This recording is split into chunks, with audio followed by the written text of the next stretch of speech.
Namaku Rendra, usia 25 tahun. Aku lahir dan tumbuh besar di kota industri yang selalu dipenuhi asap dan suara mesin. Kota ini tak pernah benar-benar tidur. Pabrik-pabrik besar berdiri kokoh seperti raksasa besi, menyemburkan uap, debu, dan bau oli yang sudah seperti napas sehari-hari. Ayahku dulu seorang buruh pabrik. Setiap hari ia pulang dengan tubuh penuh debu dan wajah letih.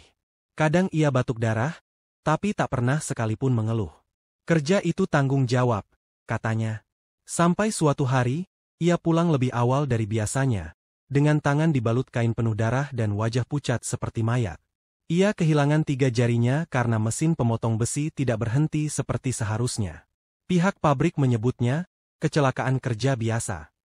Mereka memberi kompensasi selembar amplop berisi uang tak seberapa, lalu mengucapkan terima kasih atas pengabdiannya selama 10 tahun.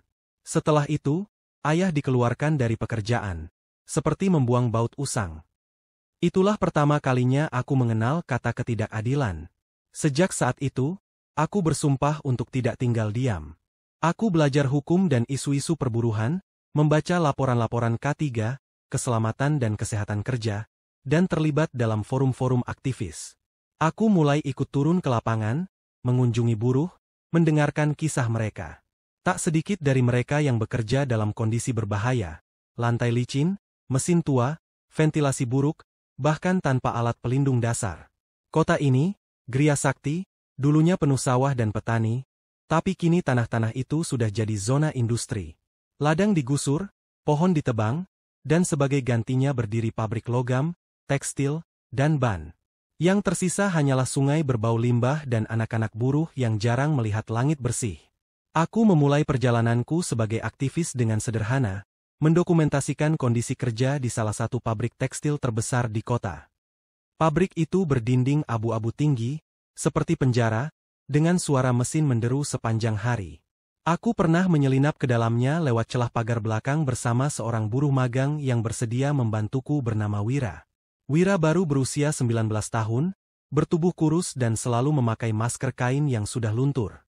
Ia menunjukkan ruang produksi yang sempit dan panas, tempat puluhan pekerja duduk di kursi tanpa sandaran selama 12 jam sehari. AC tidak berfungsi. Hanya kipas kecil yang berputar lambat, seperti menertawakan kelelahan mereka. Rendra. 2 minggu lalu ada yang pingsan tahu di sini karena dehidrasi, terus yang parahnya lagi si manajer cuma bilang kalau gak kuat kerja, ya udah tinggal keluar, ajukan resign.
Aku mengira itu cuma gertakan.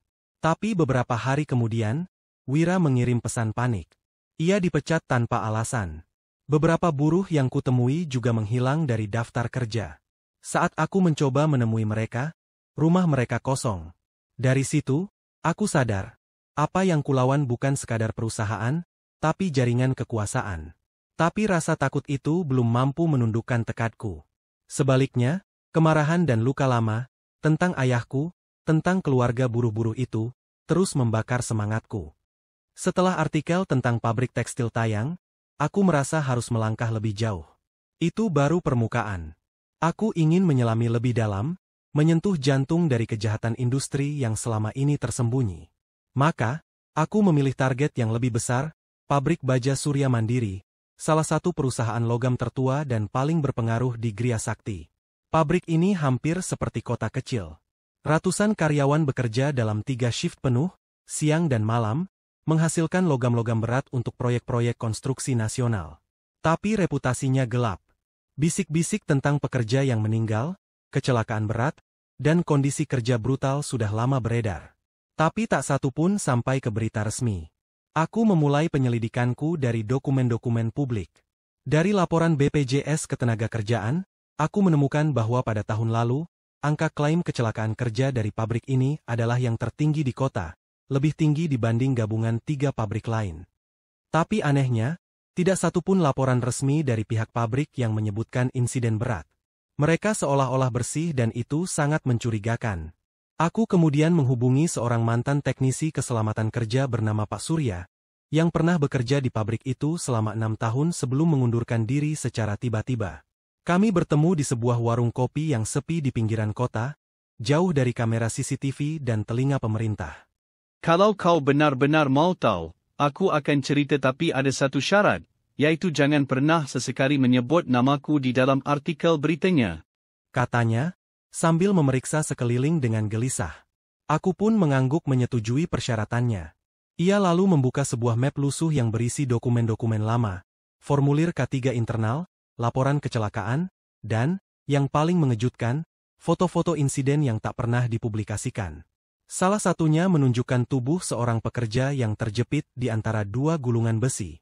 Yang lain menampilkan kolam darah di bawah mesin pencetak yang rusak. Semua ini, kenapa tidak pernah masuk berita? Pihak manajemen menyembunyikannya. Setiap kali ada kecelakaan, kami diperintahkan untuk mencatatnya sebagai cedera ringan, atau malah tak mencatat sama sekali. Kadang keluarga korban dibayar diam-diam agar tidak menuntut. Jumlah korban sejauh ini, ada berapa banyak, Pak? Selama aku bekerja di sana, setidaknya 8 orang meninggal. Belasan lainnya cacat. Tapi hanya 2 yang tercatat resmi. Aku menggenggam map itu dengan tangan gemetar. Rasanya seperti memegang bukti pembunuhan massal. Kenapa tidak melapor, Pak? Aku pernah mencoba. Tapi laporan pengaduanku ke Dinas Ketenagakerjaan entah kenapa hilang. Lalu, ada orang-orang tak dikenal datang ke rumah malam-malam. Sejak itu, aku berhenti. Aku tahu apa maksudnya. Pabrik ini tak hanya kuat secara finansial, tapi punya jaringan kekuasaan, dinas, aparat, bahkan mungkin media. Aku pulang malam itu dengan hati berkecamuk.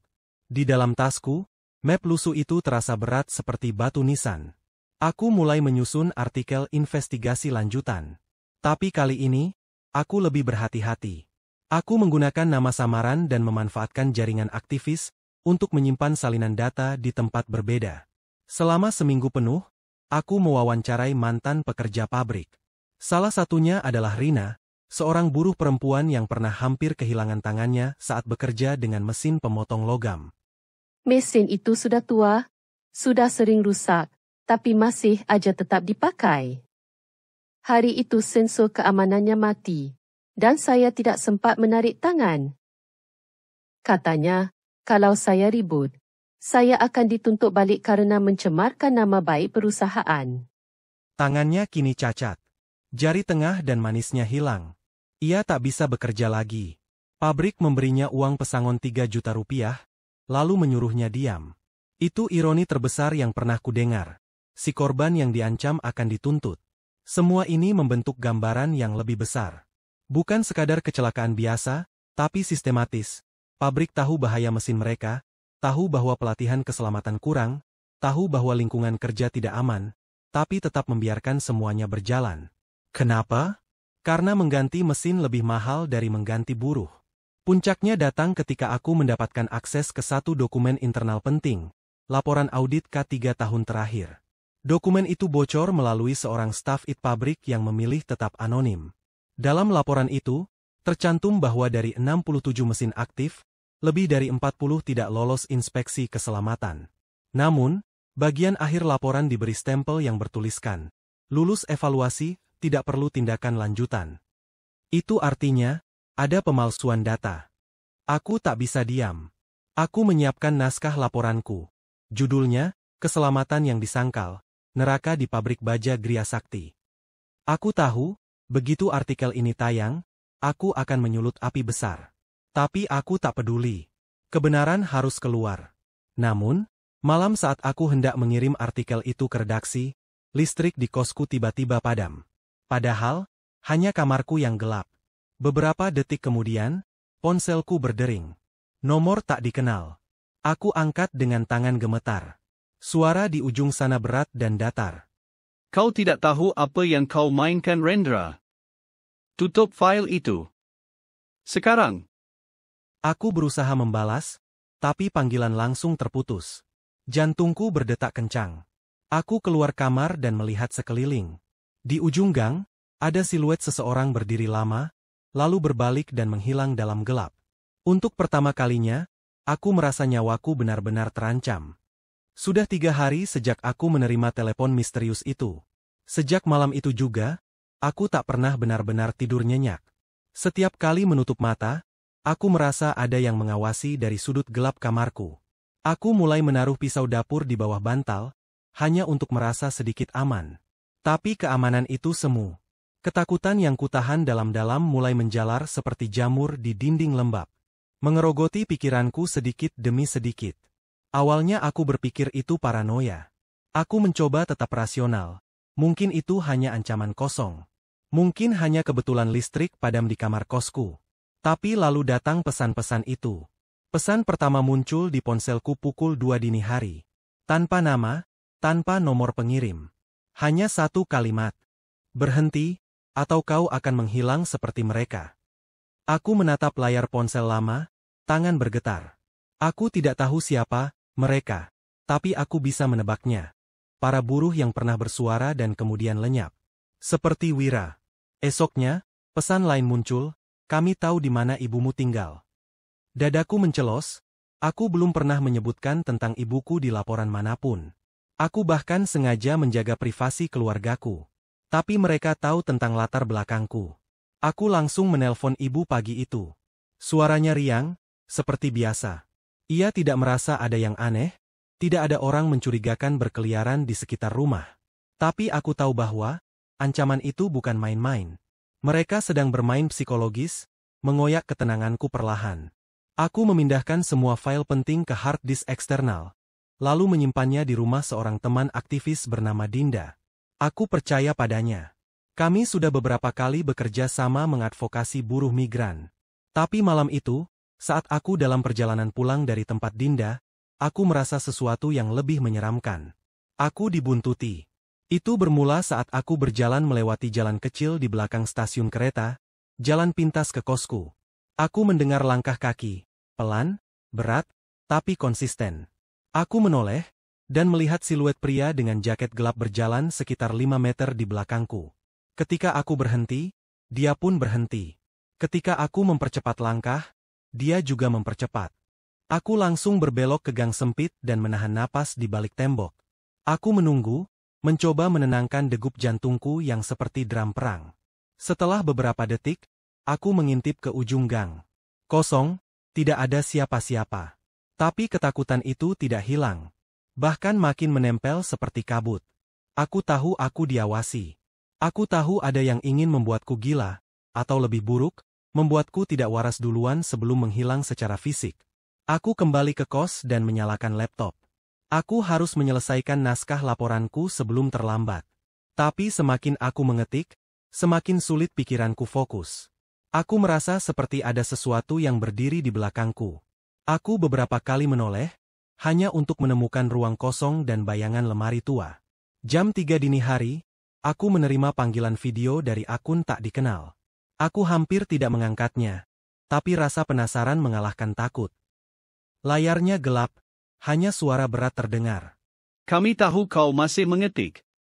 Berhenti, Rendra, ini peringatan terakhir. Aku mematikan sambungan dan langsung mencabut kabel internet. Kupukul meja keras-keras sambil menahan teriakan. Bukan hanya nyawaku yang dipertaruhkan sekarang. Ini adalah perang saraf. Aku menatap wajahku sendiri di kaca. Pucat, mata merah, rambut acak-acakan. Aku nyaris tidak mengenali diriku sendiri. Seolah-olah aku sedang melihat orang yang hidupnya sudah dikubur setengah. Tapi di tengah ketakutan itu, ada bara yang belum padam, yaitu amarahku. Ketidakadilan yang terus berjalan tanpa pernah diadili. Wira, Pak Surya, Rina, Mereka semua menjadi korban sistem yang busuk. Jika aku berhenti, semua itu akan lenyap dan kebenaran akan tetap terkubur. Malam itu aku menuliskan di buku harianku. Kalau aku menghilang, tolong teruskan dataku. Kebenaran harus tetap hidup, meski aku sudah tidak bernyawa. Keesokan harinya, aku menemui seorang teman jurnalis bernama Yoga. Ia bekerja di media kecil tapi cukup berani menayangkan berita sensitif. Aku memberinya salinan data digital dan foto-foto dari Pak Surya. Kalau aku tiba-tiba menghilang, tayangkan ini. Rendra, kau yakin ingin teruskan ini? Kau bisa dibungkam. Bukan hanya secara hukum, tapi juga secara permanen. Aku sudah terlalu jauh untuk mundur. Saat pulang, aku kembali merasa diawasi akan tetapi kali ini bukan sekadar perasaan. Di pintu kosku, ada sesuatu yang menunggu. Seekor burung mati, tergantung dengan benang merah, dan paruhnya diikat. Aku berdiri kaku. Dunia seolah membeku. Ini bukan lagi intimidasi biasa. Ini pesan simbolik, jangan bicara, atau kau akan dibungkam seperti ini. Aku buru-buru masuk, mengunci semua pintu dan jendela. Aku menatap burung itu dari balik tirai, bulunya bergetar ditiup angin, seperti mayat kecil yang menari-nari. Malam itu aku menyalakan semua lampu. Aku tidak tidur. Aku hanya duduk di sudut kamar dengan pisau di tangan dan tubuh gemetar. Aku mulai bertanya-tanya, apakah mereka hanya ingin menakutiku, atau memang berniat menghilangkanku? Keesokan harinya, pintu kamarku diketuk keras. Aku hampir menjatuhkan pisau yang masih kugenggam. Kukira mereka datang untuk membawaku, ketika aku membuka pintu ternyata Dinda yang datang namun raut wajahnya terlihat panik. Yoga, dia kecelakaan. Motor ditabrak dari samping. Kondisinya parah dan sekarang Yoga berada di ICU. Aku membeku. Itu bukan kecelakaan biasa.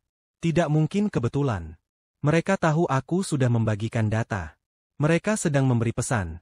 Siapapun yang membantuku akan ikut jadi target. Tanganku gemetar saat menghubungi ibuku. Aku hanya ingin mendengar suaranya, memastikan dia masih aman. Tapi tak ada jawaban. Kutelpon berkali-kali. Tak ada yang mengangkat. Kutinggalkan pesan suara, tapi tetap tak dibalas. Air mataku jatuh. Untuk pertama kalinya, aku merasa benar-benar sendirian. Tapi justru di titik itu aku membuat keputusan yang paling penting dalam hidupku. Aku akan terus maju. Jika aku harus mati, setidaknya aku mati bukan karena diam. Hari itu terasa ganjil sejak pagi. Langit tampak kelabu meski tidak hujan. Udara lembab menggantung seperti napas seseorang di tenggorokanku. Sejak bangun tidur, aku merasa diawasi, bukan oleh manusia, tapi oleh sesuatu yang jauh lebih dalam. Lebih tua. Lebih menderita. Telepon dari ibu masuk pukul 8 pagi. Suaranya serak dan terputus-putus.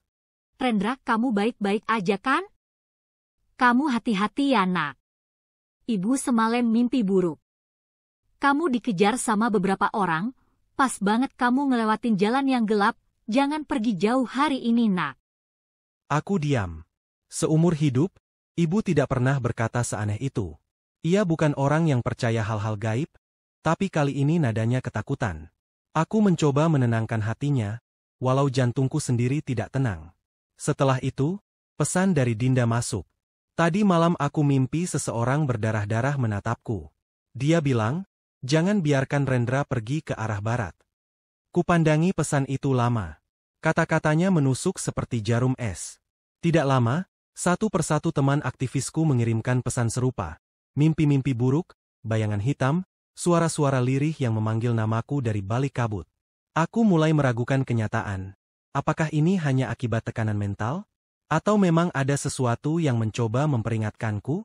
Siang itu, aku berniat pergi ke tempat seorang buruh yang bersedia jadi narasumber rahasia. Ia ingin memberikan berkas dokumen asli laporan kecelakaan kerja yang dipalsukan pabrik.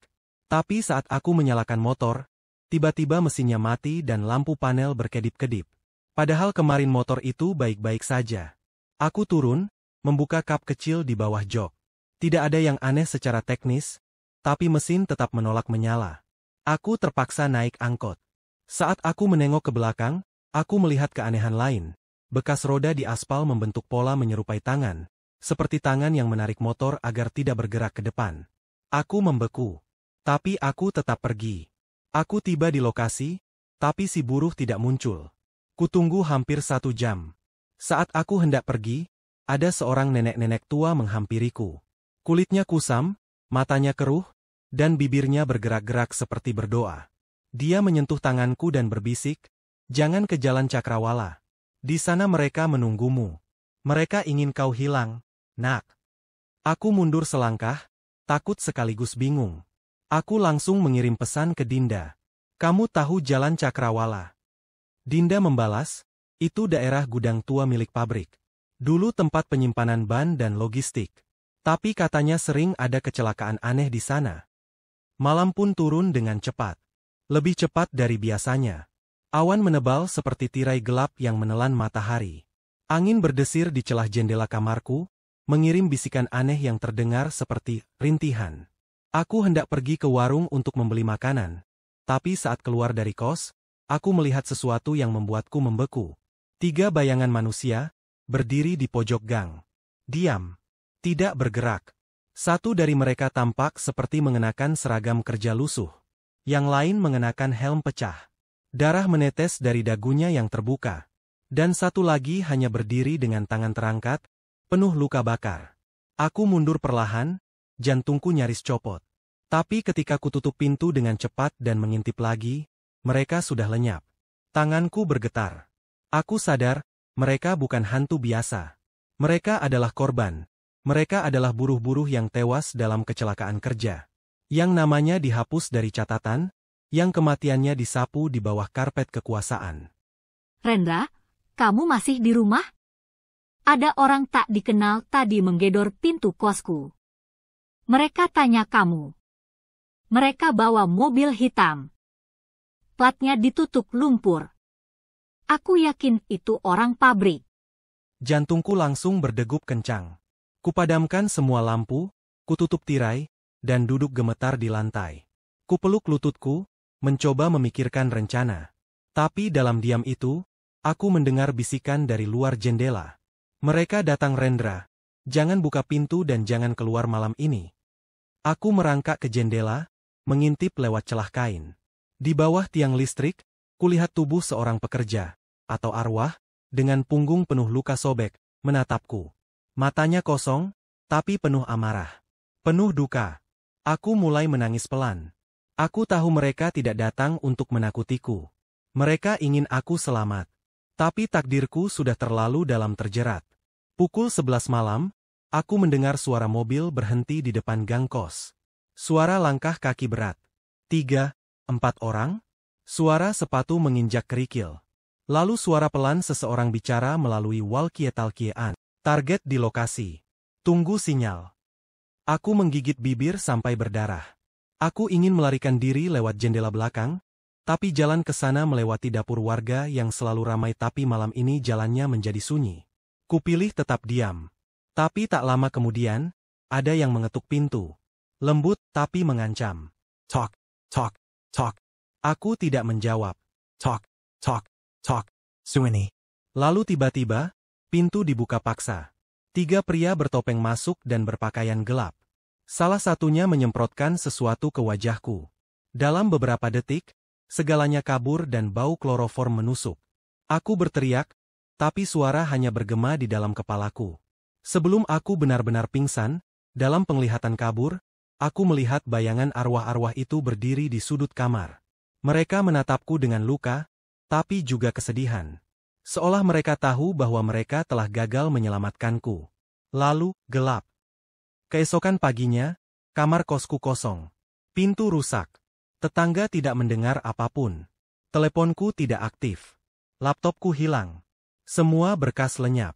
Tidak ada jejak. Teman-temanku panik. Dinda melapor ke polisi, tapi seperti yang kuduga, tidak ada tindakan berarti. Hanya catatan formalitas.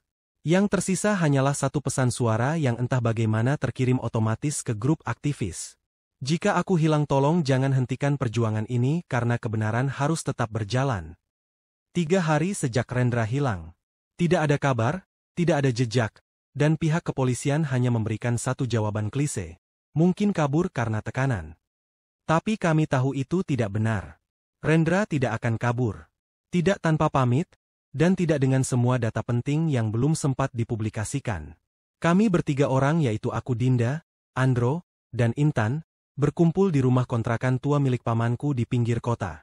Tempat itu sengaja dipilih karena jauh dari perhatian, dan kami tahu mulai sekarang, kami juga dalam bahaya. Dinda, aktivis HAM yang tenang dan metodis. Ia dekat dengan Rendra, bahkan diam-diam menyimpan rasa. Ia menyimpan semua pesan terakhir Rendra dan mulai menyusun kronologi penghilangan secara rinci. Andro, mantan jurnalis kampus. Berapi-api dan sedikit keras kepala. Dia paling vokal dalam menuduh pabrik sebagai dalang di balik semua ini. Dia juga yang mencurigai keterlibatan pihak berwenang. Intan, lulusan psikologi, ahli membaca bahasa tubuh dan ekspresi. Ia sensitif terhadap atmosfer emosional, dan belakangan mengaku bisa merasakan hal-hal yang tak kasat mata, terutama sejak Rendra hilang. Pada malam pertama, kami mulai meninjau ulang semua catatan yang ditinggalkan Rendra di Google Drive-nya. Beruntung dia sempat membagikan akses. Di sana ada banyak hal berupa foto-foto korban kecelakaan kerja yang tidak masuk laporan resmi, rekaman suara dari beberapa buruh dan satu catatan terakhir berjudul, "Jika Aku Hilang." Isinya sebagai berikut, kalau kalian membaca ini, berarti sesuatu sudah terjadi padaku. Jangan percaya polisi. Jangan percaya pejabat kota. Lihat ke dalam pabrik, terutama gudang Cakrawala. Aku yakin semua jawabannya di sana. Kami saling pandang. Gudang Cakrawala, tempat yang disebut-sebut sebagai pusat penyimpanan rahasia. Tempat arwah-arwah itu pernah muncul dalam mimpi kami. Intan tiba-tiba menggigil. Ada yang memperhatikan kita dari luar jendela. Kami menoleh serentak tapi tidak ada apa-apa, hanya bau itu muncul lagi, bau karet terbakar dan darah basi. Besoknya kami memutuskan untuk mulai dari kantor polisi. Dinda menyamar sebagai adik sepupu Rendra, pura-pura polos, bertanya soal perkembangan penyelidikan. Tapi polisi hanya berkata, kami sedang memeriksa CCTV di sekitar kos. Tapi sejauh ini nihil. Padahal kami tahu, ada CCTV di ujung gang kos yang bisa melihat siapa yang masuk malam itu. Dan saat kami minta salinannya, petugas menjawab, hard disknya rusak kebetulan. Apakah suatu kebetulan? Andro, yang menunggu di luar, diam-diam memotret salah satu polisi yang tampak gugup saat nama Rendra disebut. Di seragamnya tertera nama, Bribka Surya. Kami menelusuri nama itu. Ternyata Surya pernah menerima penghargaan dari perusahaan pabrik sebagai penjaga keamanan dan ketertiban kawasan industri. Apakah pertanda sebuah sinyal keterlibatan? Mereka ingin bicara. Tapi terlalu sakit. Udah terlalu lama kebenaran gak diungkap. Tiba-tiba, lampu padam. Dan dalam gelap itu, kami mendengar suara langkah kaki, bukan dari luar, tapi dari atap. Seolah ada sesuatu merayap perlahan di atas genteng. Andro mencabut pisau kecil dari sakunya, Dinda menyalakan senter. Tapi tak ada apa-apa, hingga kami menemukan cap tangan berdarah di tembok belakang. Cap itu mengarah ke arah barat, menuju gudang Cakrawala. Hari berikutnya, kami mencoba menemui salah satu buruh yang dulu pernah diwawancarai Rendra. Pak Tardi, seorang pria tua yang sudah pensiun dini karena kecelakaan kerja. Ia menyambut kami dengan wajah pucat. Rendra. Dia anak baik, tapi dia korek luka yang tak boleh dibuka. Di gudang itu banyak yang mati. Tapi tidak semua dilaporkan. Ada yang hilang begitu saja. Dibilang kabur. Tapi kami tahu mereka jatuh dari mesin pemanas, tersedot alat pemotong, tertimpa ban besar. Jenahnya tidak dikembalikan. Mereka kubur di bawah ondasi gudang baru yang dibangun di sebelah. Ada sumur tua di sana. Dulu tempat pembuangan limbah. Tapi sekarang ditutup cor. Kami semua membeku, seketika kami sadar. Bukan hanya Rendra yang dikubur oleh sistem, puluhan nyawa lain juga ikut tertelan. Malam itu, Intan bermimpi buruk, ia melihat Rendra duduk di kursi, tubuhnya penuh luka, tapi matanya masih menyala dengan semangat. Di belakangnya, berdiri barisan sosok-sosok buruh berlumur darah, tangan mereka menunjuk ke tanah. Sampaikan pada mereka, aku belum mati, tapi waktu tinggal sedikit. Mereka sedang bersiap menghapus semua jejak. Ketika Intan terbangun, ia mendapati peta lokasi gudang Cakrawala terbuka di laptop. Padahal tak ada yang menyentuhnya. Jika ingin mengungkap semua ini, kami harus ke gudang itu. Mungkin diam-diam malam hari. Mungkin dengan kamera tersembunyi. Tapi kami tidak bisa diam lagi dan jika arwah-arwah itu mencoba membantu kami, maka kami tidak akan menyia-nyiakan pertolongan dari dunia lain. Dinda menatap kami satu persatu. Suaranya gemetar, tapi tegas. Besok malam kita ke gudang Cakrawala. Malam itu langit tidak berbintang. Angin berhembus aneh, seperti membawa bisikan dari dunia lain. Kami bertiga berjalan perlahan di balik bayangan truk-truk kontainer yang diparkir tak terurus di halaman belakang pabrik. Di kejauhan, lampu-lampu pabrik masih menyala. Tapi gudang yang kami tuju, gudang Cakrawala, gelap total, seolah mati sejak lama. Andro membuka rantai gerbang belakang dengan pemotong kawat. Bunyi, krek, terdengar nyaring. Membuat kami semua menahan napas padahal gak ada alarm maupun penjaga. Tapi Intan menggenggam tangan Dinda kuat-kuat. Gudang itu lembab, tua, dan berbau tajam. Senter kami menyapu tumpukan ban rusak, mesin-mesin berat berkarat, dan jejak darah kering di lantai. Kami mulai merekam. Dinda menemukan ruangan kecil yang tampaknya dulunya ruang arsip. Di antara nama-nama itu, Andro menunjuk satu baris. Seno Widodo, Divisi Peleburan Hilang, 2017. Seno. Aku pernah mewawancarai istrinya. Dia yakin suaminya tidak kabur. Kami juga menemukan sebuah pelat besi di lantai, semacam pintu bawah tanah yang tertulis samar di pinggirannya. Sumur pembuangan 1986. Dengan hati-hati, kami membukanya. Bau busuk menyeruak, busuk daging, oli, dan darah. Tangga menurun membawa kami ke ruangan gelap yang dingin. Di dinding, terdapat cap-cap tangan coklat kehitaman. Dan di tengah ruangan, tumpukan karung-karung berisi sesuatu. Kami tak berani membukanya. Tapi dari bentuknya, kami tahu itu bukan limbah biasa. Beberapa karung bahkan menggembung seperti menyimpan tubuh. Di meja logam tua di pojok ruangan, kami menemukan map plastik kusam. Isinya lebih menyeramkan dari apapun.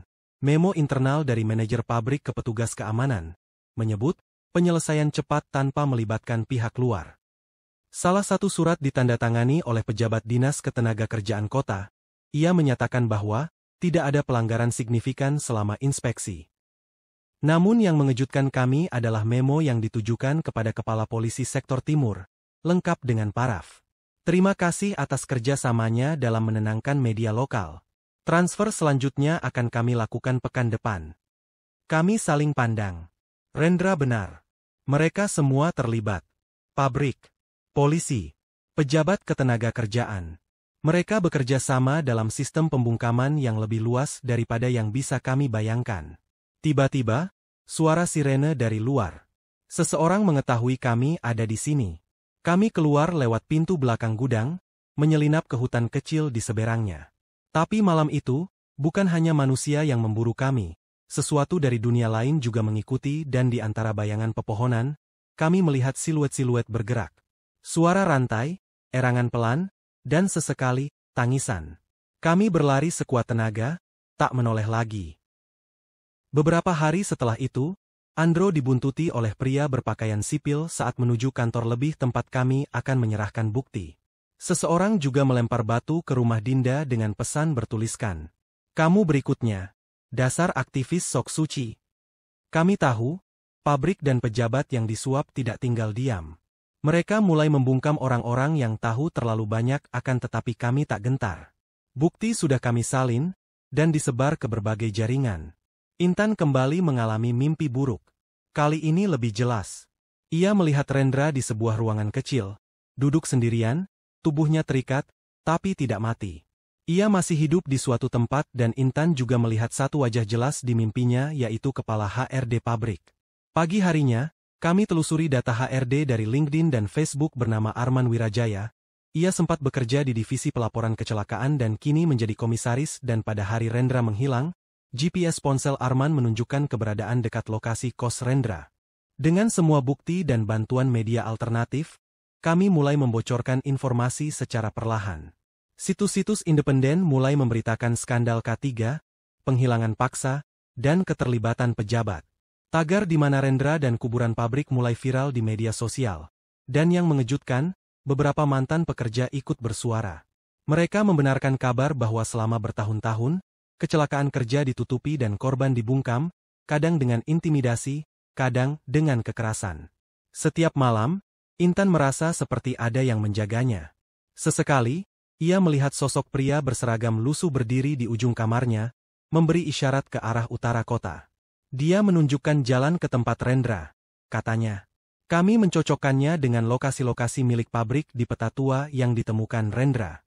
Salah satu tempat belum kami datangi, rumah singgah lama milik karyawan, sekarang tak terpakai. Mungkin di sanalah Rendra ditahan dan mungkin belum terlambat. Peta tua yang ditemukan Rendra menunjukkan satu titik yang belum kami sentuh. Rumah singgah karyawan lama di luar kota, tersembunyi di balik perkebunan karet yang nyaris mati.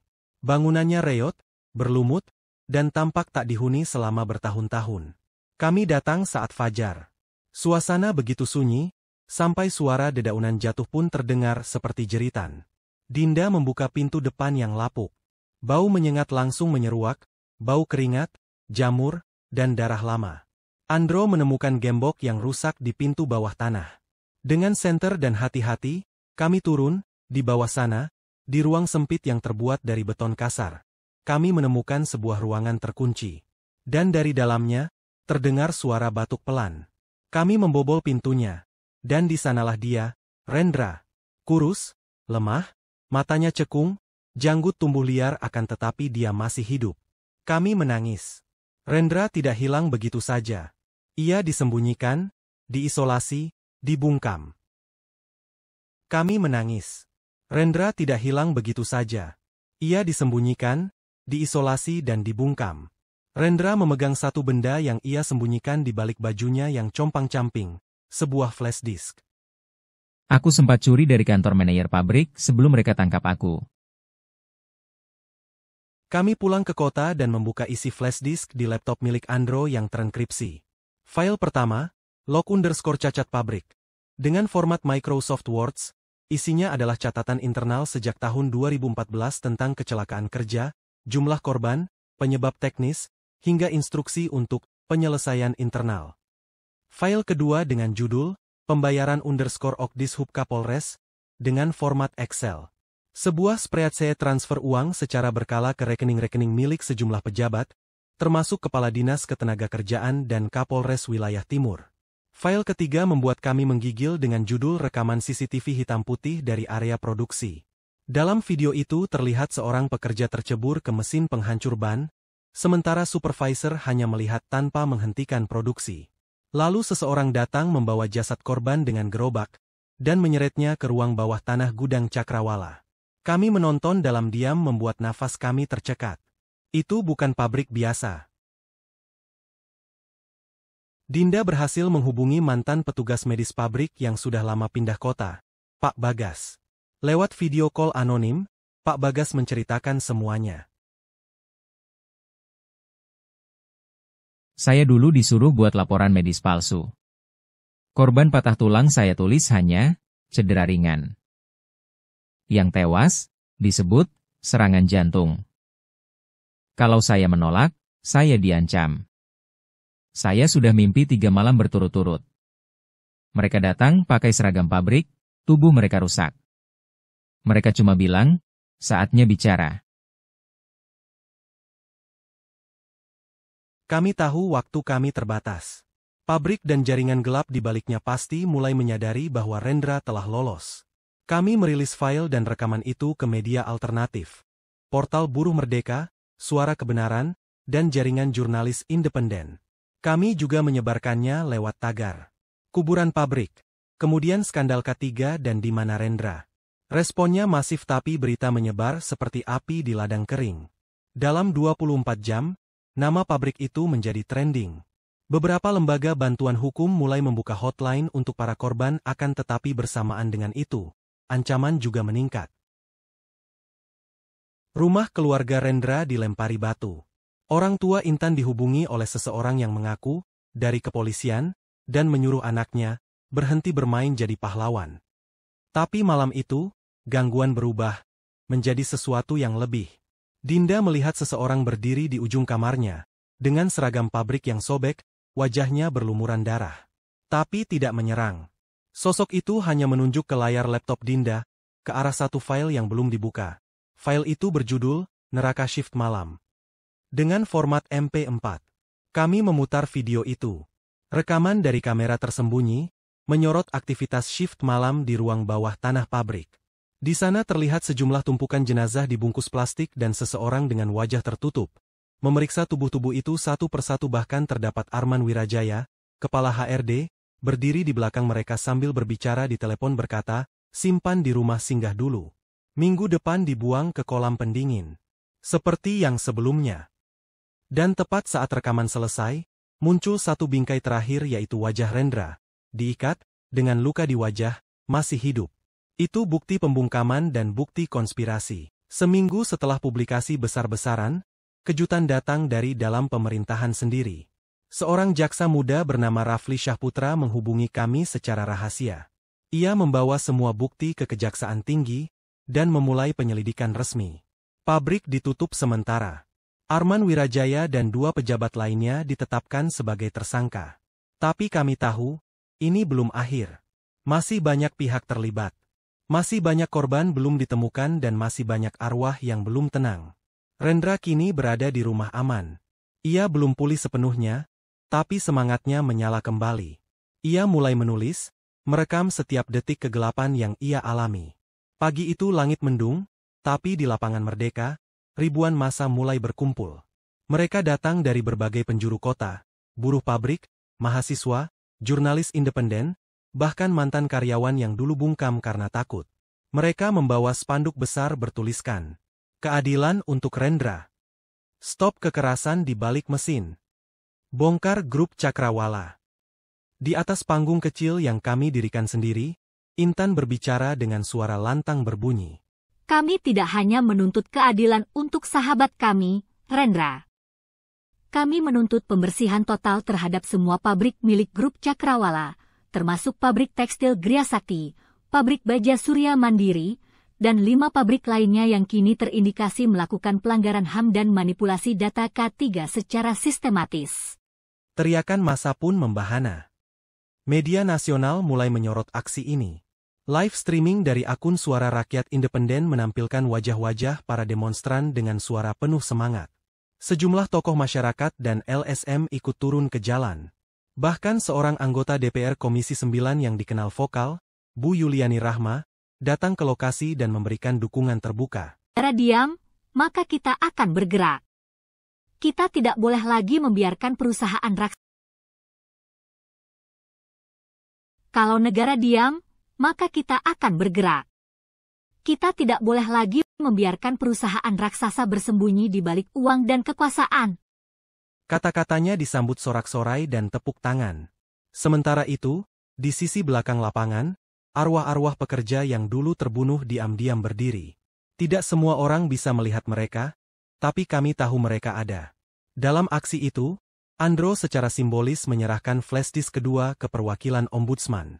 Data ini diperoleh dari mantan kepala IT Grup Cakrawala yang akhirnya memutuskan untuk membelot setelah melihat berita penculikan Rendra. Flashdisk itu memuat beberapa dokumen yaitu log pemalsuan audit K3 di semua cabang, kemudian surat elektronik internal, yang menyatakan instruksi langsung untuk menangani pembangkang dengan segala cara, dan yang terakhir, catatan medis dan daftar korban tewas yang dikubur secara tidak resmi di bawah pabrik Gria Sakti. Malam harinya, kantor LSM kami dilempari batu. Ancaman muncul lewat SMS berupa, berhenti atau kalian akan mati berikutnya. Tapi kami tidak takut lagi. Bahkan Rendra, yang kini perlahan pulih dari trauma, memposting tulisan pertamanya di media publik dengan judul, "Namaku Rendra, dan aku tidak akan dibungkam." Postingan itu disukai 3 juta orang dalam 12 jam. 2 minggu setelah protes, Kejaksaan Tinggi membuka sidang terbuka atas nama rakyat. 3 direktur grup Cakrawala hadir sebagai terdakwa. Di ruang sidang, kesaksian yang paling mengejutkan datang dari Pak Darmin, salah satu manajer lama yang akhirnya bersedia bicara. Saya tutup mulut terlalu lama. Tapi saya melihat sendiri bagaimana tubuh para korban dimasukkan ke kolam pendingin di pabrik baja. Saya melihat bagaimana data korban dimusnahkan sebelum audit datang. Saya bersalah, tapi sekarang saya ingin menebusnya.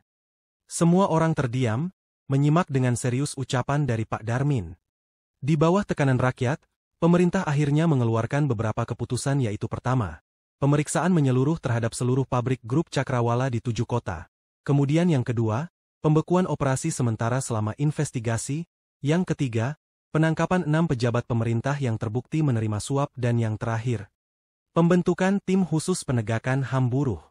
Sebulan kemudian, kami menggelar acara kecil di depan reruntuhan bekas pabrik ban Cakrawala yang kini sudah disegel. Di sana terdapat sisa-sisa logam berkarat dan tumpukan abu. Kami mendirikan tugu kecil bertuliskan, untuk mereka yang mati dalam sunyi akan tetapi kini bersatu dalam suara. Kami membacakan nama-nama korban satu persatu, lalu menaburkan bunga dengan kondisi langit mendung. Tapi saat nama terakhir disebut, matahari muncul di sela awan. Rendra yang berdiri di tengah kami, dengan luka yang masih belum sembuh sepenuhnya. Tapi matanya tajam dengan wajahnya tenang. Ia memeluk kami satu persatu. Aku bukan pahlawan. Kita semua adalah saksi. Tapi kini, dunia melihat.